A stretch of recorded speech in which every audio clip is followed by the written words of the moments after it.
Pernahkah Anda pikir kenapa ban mobil atau roda itu berbentuk bulat? Kenapa tidak berbentuk segi empat saja atau segitiga? Nah, temukan jawabannya pada materi berikut ini.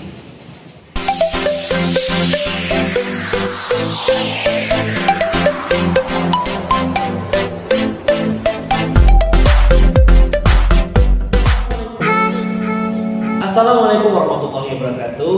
Hai anak-anak semuanya, ketemu lagi bersama Bapak Idris, guru matematika SMP Islam Roda Tujana, Kota Payakumbuh, Sumatera Barat.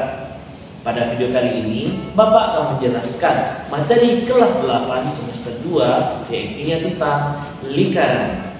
Ingat, pelajari materi ini dengan baik dan selamat menyaksikan.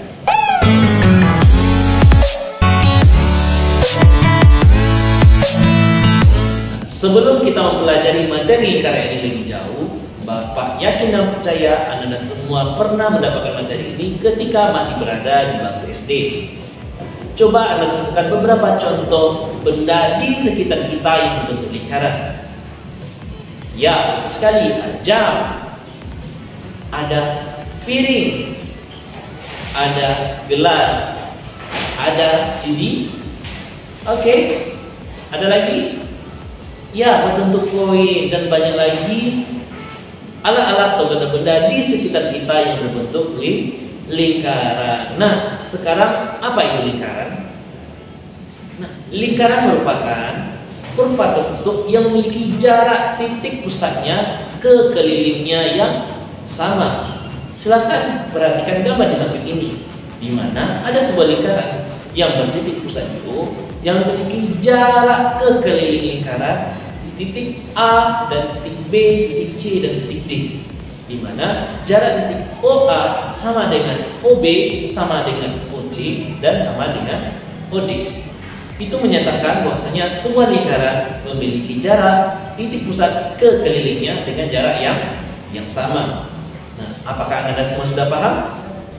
Tahukah Anda sekalian kenapa ban mobil itu bulat? Kenapa tidak petak saja atau segitiga saja? Nah, untuk penjelasannya, silakan perhatikan video berikut ini.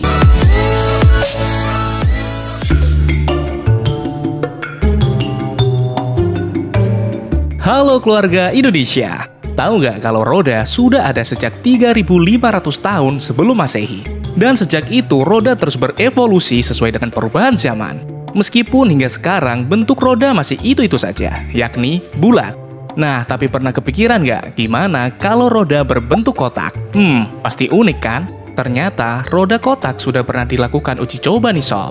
Discovery Channel pernah melakukan uji coba dengan membuat roda kotak.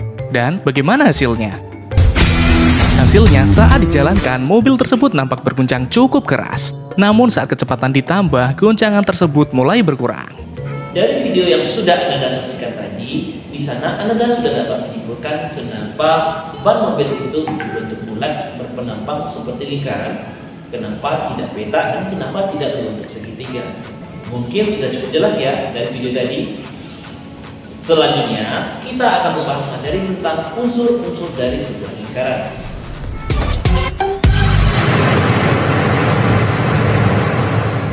Anda sekalian, apa saja unsur-unsur yang berada dari sebuah lingkaran? Oke, bagus sekali. Ada sebuah jari-jari. Apa itu jari-jari? Ada yang tahu? Nah, jari-jari itu merupakan garis lurus yang ditarik dari titik pusat ke keliling lingkaran. Nah, untuk lebih jelasnya, silakan perhatikan gambar berikut ini, di mana di sana terlihat bahwasanya ada sebuah garis yang menghubungkan titik pusat ke keliling lingkaran. Bagaimana? Sudah paham kan apa itu jari-jari? Selanjutnya, unsur kedua dari sebuah lingkaran ada namanya diameter. Apa itu diameter? Diameter adalah garis lurus yang ditarik dari dua titik pada keliling lingkaran yang melewati titik pusat. Nah, untuk Anda ketahui bahwasanya diameter ini adalah 2 kali jari-jari, atau jari-jari itu adalah setengah dari diameter. Unsur lingkaran yang ketiga adalah tali gusur. Nah, kalau tadi diameter menghubungkan dua titik pada keliling lingkaran melalui titik pusat, kalau tali busur menghubungkan dua buah titik pada keliling lingkaran dan tidak melewati titik pusat. Nah, sekarang ini pertanyaan adalah, apakah diameter merupakan sebuah tali busur? Ya, diameter merupakan sebuah tali busur karena juga menghubungkan dua buah titik pada keliling lingkaran.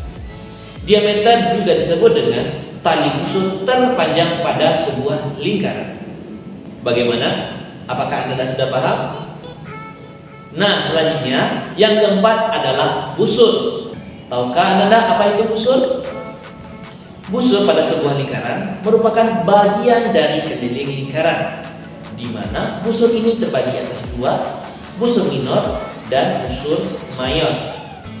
Di mana busur minor adalah busur yang kecil dari 180 derajat, sedangkan busur mayor lebih dari 180 derajat. Selanjutnya, unsur yang kelima namanya adalah apotema. Tahukah Anda sekalian apa itu apotema? Apotema merupakan garis lurus yang ditarik dari titik pusat menuju tali busur dan membentuk sudut siku-siku. Atau bisa kita bilang jarak terdekat antara titik pusat dengan tali busur.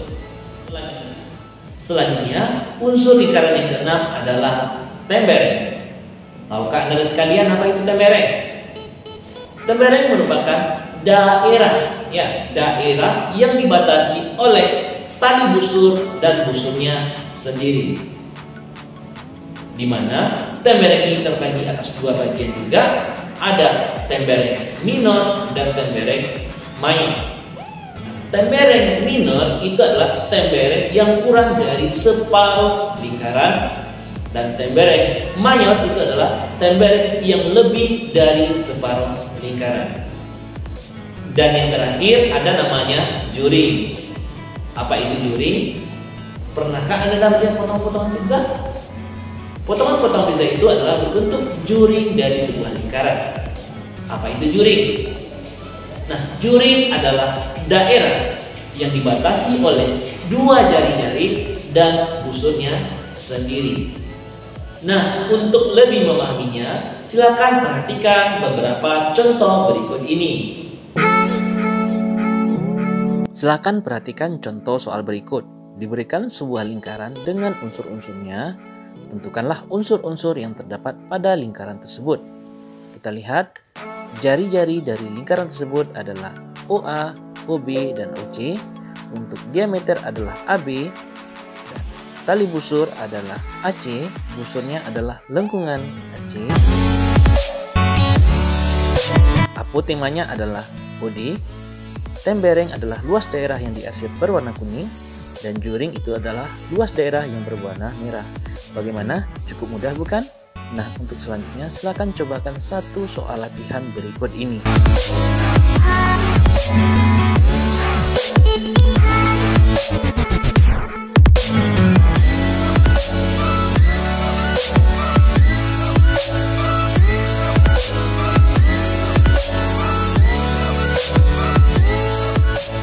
Nah, dari beberapa contoh soal tadi, harapannya Anda sekalian sudah dapat menentukan dan memahami unsur-unsur dari sebuah lingkaran. Selanjutnya, kita akan membahas materi tentang hubungan sudut pusat dan sudut keliling.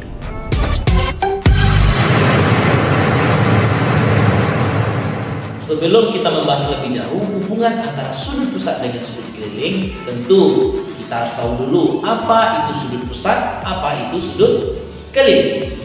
Nah, apakah Anda tahu apa itu sudut pusat dan sudut keliling? Sudut pusat merupakan sudut yang berada di pusat sebuah lingkaran. Sedangkan untuk sudut keliling adalah sudut yang berada pada keliling lingkaran. Gimana? Cukup simpel bukan? Selanjutnya kita masuk tentang hubungan sudut pusat dan sudut keliling. Dari gambar di samping dapat Anda lihat bahwasanya ada sudut pusat di AOB dan sudut keliling di ACB. Ternyata sudut pusat dan sudut keliling menghadap busur yang sama, yaitu busur AB. Maka daripada itu berlaku sudut pusat merupakan 2 kali sudut keliling atau sudut keliling merupakan setengah dari sudut pusat.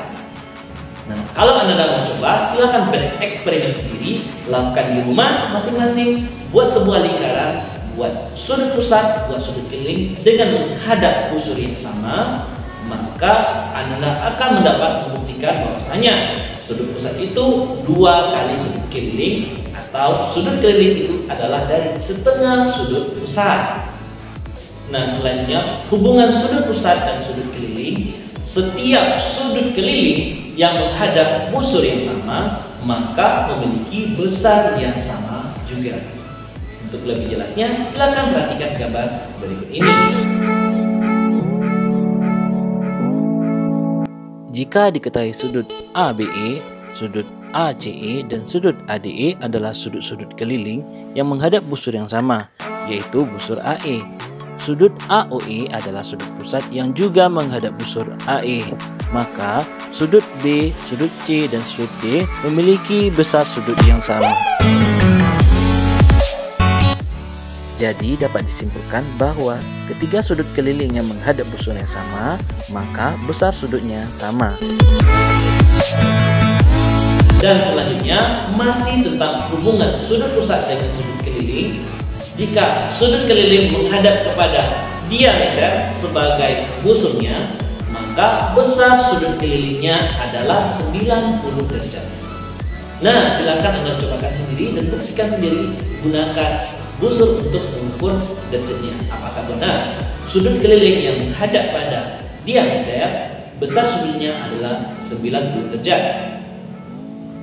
Untuk lebih memahaminya, silakan Anda cobakan beberapa contoh soal berikut ini. Dan jangan lupa pause ketika soal sudah dilakukan, karena beberapa saat kemudian akan mendapatkan jawabannya. Nah, daripada itu, silakan bekerja dengan baik, bekerja dengan jujur, semoga mendapatkan hasil yang baik. Silakan bekerja.